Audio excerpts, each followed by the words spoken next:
किसी को भी डाउट है, कोई भी डाउट है, अगर आप कल्पना नहीं कर पा रहे, जो आपके घर का सबसे प्रिय फोन है उसको ऐसे लीजिए और यूं दबा के देखिए, जब तक की आवाज ना जाए, सुंदर सी आवाज आई, चटक, जैसी आवाज है समझ लेना वो आगे दरार, उसी समय तुम्हें अपसरण समझ में आ जाएगा, कोई दिक्कत नहीं है, ठीक है। हाँ, उससे पहले उनका फोन निकाल लेना, फोन नंबर पता चला दरार के चक्कर में तो उनका फोन नंबर खो दिया, तब गड़बड़ हो जाएगी।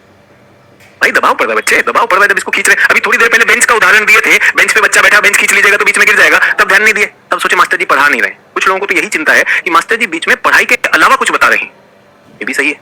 अरे भाई पढ़ाई ही बता रहे, विश्वास तो रखो, विश्वास तो रखो। अच्छा एक बात बताइए, एक कुम्हार है, घड़े बनाता है, एक घड़े बनाते जाओ, क्या आपको नहीं लगता कि वो कुम्हार ज्यादा अच्छा कर सकता है अगर वो बाजार में जाकर ये भी देखे कि किस तरह के घड़ों की मांग ज्यादा है, किस तरह से बेहतर घड़े बनाए जा सकते, या उसका जीवन केवल मिट्टी गारा इकट्ठा करना है। आप यूं समझिए कि जो कुम्हार घड़ा बनाता है वो केवल मिट्टी ही नहीं डालता रहता, उसके अंदर हाथ लगा के ऊपर से पीटता भी है, 2-4 बार पीटता है कि नहीं, तो कई बार आपको पीटना भी पड़ता है। आप डर जाते हो, अरे सर ने ऐसा कह दिया मैग्मा, अंदर से हाथ भी लगाए हूं, चिंता मत करो। तो आधे लोग तो ऐसे हैं कि इनको जीवन में केवल एक ही चीज पता है, पढ़ाई का मतलब दर्द, और जितना दर्द लोगे उतना पास हो जाओगे। ऐसा कोई नियम नहीं, पढ़ाई बहुत आनंद से की जा सकती है, और पढ़ाई में 2 चीजें, एक तो सामग्री और एक उस सामग्री का प्रयोग से संबंधित बातें। जब मैं बच्चे को बिठा के बेंच खिंचवा रहा था, मैं आपकी कल्पनाशीलता को जगा रहा था कि आप अपसरण सोच पाए। फिर उसके बाद जब इतना बना दिया चित्र, उसके बाद बोला सर एक दरार कैसे आएगी, फिर मुझे लगा कि इसमें तो गर्लफ्रेंड का फोन लेकर तोड़ देना चाहिए, बहुत सही आएगा। ठीक है, कोई बोला सच में टूट गया मेरा फोन, आप समझ रहे हैं, पूरा का पूरा आकर्षित, ध्यान आकर्षित करने को कुछ लोग सोच रहे हैं अरे सच में तोड़ दिया, मजा ले रहा है, कोई टेंशन नहीं है। वापस आ गए सबको भ्रंश घाटी, मैं क्यों बात कर रहा हूं, ये दुनिया में भ्रंश घाटियां हैं। इन भ्रंश घाटियों में पता है क्या होता है, इन भ्रंश घाटियों में अगर जल भराव हो जाए, इन भ्रंश घाटियों में जल भराव हो जाए तो ये झील का निर्माण करती, ये भी एक झील है और ये भी एक झील है। अगर यहां जल भराव हो जाए, ये भी एक झील है। आज क्या पढ़ाने वाला हूं, झील पढ़ाने वाला हूं। झील पढ़ाने से पहले सोचा कि मेरे छात्रों को कुछ सिद्धांत भी पता चल जाए तो कैसा रहेगा, अच्छा रहेगा कि नहीं। नहीं तो बेकार में क्या होगा, केवल चित्र में हमें पता है झील कहां है, कैसे है, क्यों है, उसके आगे का पता ही नहीं। तो पृथ्वी पर क्या हो रहा है, पृथ्वी पर बहुत सी प्लेटें हैं जो आपस में टकरा रही हैं, ठीक है, आपस में एक दूसरे के साथ आ रही हैं और दूर जा रही हैं। जब दूर जा रही हैं तब कुछ और होता है, अभी आपने देखा ये पास में आने से हुआ अभिसारी, और यहां पर अपसरण से दूर जा रही होती, ये होता है, ठीक है, सभी लोग मेरे साथ। तो अब सभी लोग ध्यान देंगे। फ्रेश पेज, सिद्धांत बताया, किसी कारण से बताया, सिद्धांत बताया, किसी कारण से बताया, अब कुछ कर रहे हैं। मैंने आपको हमेशा कहा है कि सिर्फ कंटेंट, सिर्फ जानकारी इस परीक्षा के लिए सफिशिएंट नहीं। हम यूपीएससी की तैयारी करें, केवल जानकारी चाहिए, निश्चित रूप से चाहिए, बट वो सफिशिएंट नहीं है, उसके साथ उसके पीछे का कारण भी जानना है, ठीक है। तो चलिए सभी लोग फ्रेश पेज पर क्या करेंगे, बीच में क्या बनाते हैं आप लोग, विषुवत रेखा बनाते हैं, जल्दी से बना दीजिए, चिंता मत करिए। क्लास में कितने लोग हैं, आप और मैं 2 ही तो लोग हैं, आप और मैं 2 ही तो लोग हैं, और चिंता क्या करनी है,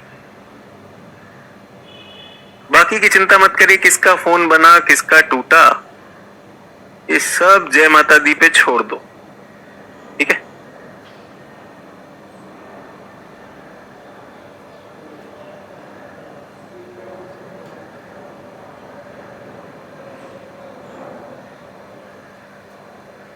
ठीक है,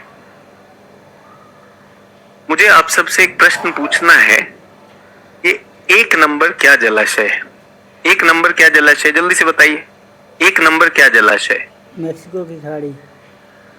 चिंता मत करिए, अपना मानचित्र देख के बता दीजिए, वैसे तो बहुतों को याद होगा। कौन सी खाड़ी है सर, मेक्सिको की खाड़ी है। यहाँ पर कुछ द्वीप हैं, क्या ये द्वीप आप बना लेंगे, क्यूबा द्वीप, इस तरह से।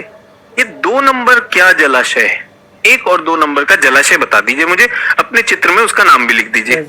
बहुत अच्छी बात है, जो लोग देख रहे हैं वो कह रहे हैं सर ये तो मेक्सिको की खाड़ी है, बहुत अच्छी बात। और 2 नंबर क्या है, 2 नंबर कैरेबियन सागर, कैरेबियन सी, कैरेबियन सी।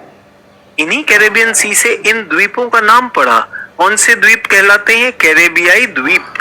कैरेबियाई द्वीप। कैरेबियाई द्वीप, समझ में आया? कैरेबियाई द्वीप, यहां तक क्लियर? सभी लोग, जो हमारा मानचित्र होता है उस पे कुछ अहम अक्षांश होते हैं। अक्षांश क्या होते हैं? लैटिट्यूड्स होते हैं। एक बहुत इंपॉर्टेंट लैटिट्यूड है इक्वेटर। कल मैं क्लास नहीं ले पाया, उसके लिए फिर से सॉरी बोल रहा हूं, लेकिन कल एक विशेष दिन था इक्वेटर को लेकर। कल था 21 मार्च। 21 मार्च वो दिन होता है जब सूर्य इक्वेटर पर लंबवत चमकता है। कल सूर्य की स्थिति विशेष थी। इसको क्या कहते हैं? इक्विनॉक्स। समान दिन और रात की अवधि वाला दिन, दिस इज कॉल्ड इक्विनॉक्स। याद रहेगा सभी लोगों को? इक्विनॉक्स कल था, विशेष दिन था इक्विनॉक्स। ठीक है, यहां तक क्लियर? इसके अलावा एक बहुत अहम चीज मुझे कल से पढ़ानी है। कल की क्लास में मैं आपको जलवायु भी सिखाऊंगा, और मुझे जलवायु के लिए एक बहुत अहम अक्षांश की जरूरत है। वो अक्षांश है कर्क रेखा। क्या आप अपने मानचित्र को देखकर उत्तर अमेरिका में बता सकते हैं कि कर्क रेखा आती है या नहीं आती? उत्तर अमेरिका में आती है, दक्षिण अमेरिका में आती? जल्दी से बताइए। कर्क रेखा उत्तर अमेरिका में आती है। उत्तर अमेरिका में आती है, दक्षिण अमेरिका में आती? जल्दी बताइए। उत्तर अमेरिका में आती है। विषुवत रेखा तो ये हो गई बच्चों, ये इक्वेटर है ना, ये विषुवत हो गई, ये विषुवत रेखा हो गई। ठीक है, कर्क रेखा कहां पर आती है? उत्तर में आती है, दक्षिण में आती है? अरे सर, मैक्सिको की खाड़ी काटते जाती है ना, कर्क रेखा आती है। उत्तरी अमेरिका में। कुछ लोग अभी भी साउथ अमेरिका कर रहे हैं। किसी भी प्रकार का मादक पदार्थ का सेवन ना करें। आपके सामने एटलस खुली हुई है, फिर भी आपको उत्तर अमेरिका दिखाई दे रहा है या दक्षिण अमेरिका, तो ये नशे की बात है। किसी को डाउट है तो अपने पेज नंबर, इस एटलस में तो पेज नंबर आपको वैसे मिल जाएगा, अपना ये देख लीजिए, पूरा विश्व मानचित्र देख लीजिए, विषुवत रेखा और कर्क रेखा। जल्दी से देख के बताइए कर्क रेखा कैसे छू रही है। इसमें कुछ लोग अभी भी दक्षिण अमेरिका लिख रहे हैं। दक्षिण अमेरिका लिखने वाले ये भी हो सकते हैं कि वो अकारण ही थोड़ा सा लोगों का ध्यान आकर्षित करना चाहते हैं, तो ध्यान आकर्षित ना करें। मुझे कोई चिंता नहीं है कि कहां पर है, मुझे एक चीज चाहिए। मुझे ये दिखाई देता है कर्क रेखा कुछ यहां काट रही है मेक्सिको की खाड़ी को। जल्दी से सभी लोग कर्क रेखा डाल लेंगे। कर्क रेखा मेरे बहुत काम की है, क्योंकि कर्क रेखा कितनी होती है? 23.5 डिग्री अंश उत्तर अक्षांश, और कर्क रेखा से मुझे मिल जाएगी 30 डिग्री। 30 डिग्री इसके ऊपर होगा, 30 डिग्री। ये बहुत काम की लाइन होती है। जलवायु समझने के लिए 30 डिग्री की लाइन हमेशा पता होनी चाहिए। तो उत्तर में आई कर्क रेखा, दक्षिण में क्या है? दक्षिण में भी कोई रेखा होगी। दक्षिण वाली की नाम क्या है? दक्षिण वाली का नाम क्या होता है? मकर रेखा। ये जो आप सी बनाते हैं, सी के जस्ट नीचे आती है मकर रेखा। ये क्या है? मकर रेखा। ये क्या है? 23.5 डिग्री दक्षिण अक्षांश। इसका मतलब 30 डिग्री अक्षांश कहां होगा? 30 डिग्री अक्षांश कहां होगा? इसके नीचे होगा।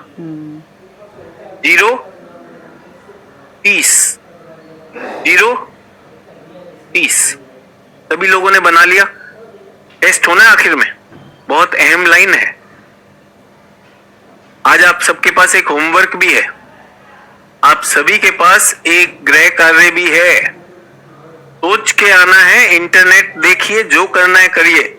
आपको कल मुझे बताना है कि विश्व के मरुस्थल यहां पर क्यों होते हैं, 30 डिग्री अक्षांश के पास क्यों होते हैं, और पश्चिमी तट पर क्यों होते हैं। विश्व के मरुस्थल, विश्व के गर्म मरुस्थल 30 डिग्री अक्षांश के पास और महाद्वीप के पश्चिमी तट पर क्यों होते हैं। ये होमवर्क है, सोच कर आएंगे सभी लोग। सभी लोग समझ में आ गया? और ये रेखा क्यों करवा रहा हूं सभी लोगों को? ये रेखा क्यों करवा रहा हूं? ये रेखा